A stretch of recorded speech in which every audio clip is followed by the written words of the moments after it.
পাহাড়ের উপর পুরানো এই স্থাপনা, চারপাশে গাছপালা আর সবুজের সমারোহ, মাঝে জীর্ণ একটি বাড়ি।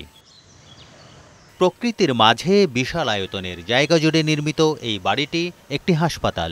১৯০১ সালে চট্টগ্রামের সিআরবিতে প্রতিষ্ঠা করা হয় ১০০ শয্যা বিশিষ্ট এই রেলওয়ে হাসপাতালটি। ১২৫ বছর ধরেই এই হাসপাতালে চিকিৎসা নিত রেলওয়ের কর্মকর্তা, কর্মচারী ও তাদের পরিবার।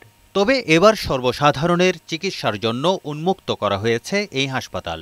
যদিও ইনডোর সকলের জন্য উন্মুক্ত হয়নি। সেবা প্রার্থীদের দাবি আধুনিক যন্ত্রপাতি স্থাপনের। পরিষ্কার পরিচ্ছন্ন দিক দিয়ে সব দিক দিয়ে ঠিক আছে, ডাক্তারের সংকট একটু বেশি। যন্ত্রপাতি বাড়ানোর দরকার, ডাক্তার বাড়ানোর দরকার। লিভার, কোলেস্টেরল, ডায়াবেটিস, কিডনি, সিভিসি, ইউরিন টেস্ট ও ডিজিটাল এক্স-রে করা হয় এই হাসপাতালে। বিভাগ আছে হৃদরোগ, মেডিসিন, ইএনটি ও gynae. Liver function test, bilirubin, GOT, LP, calcium, CRP, এই টেস্টগুলাই মোটামুটি হয়ে থাকে আপাতত। Complete CBC machine, automated, fully automated. এটা দিয়ে আপনার শরীরে কী পরিমাণ রক্ত আছে, হিমোগ্লোবিনের পরিমাণ কত আছে এবং এভরিথিং এটা দিয়ে বের করা সম্ভব।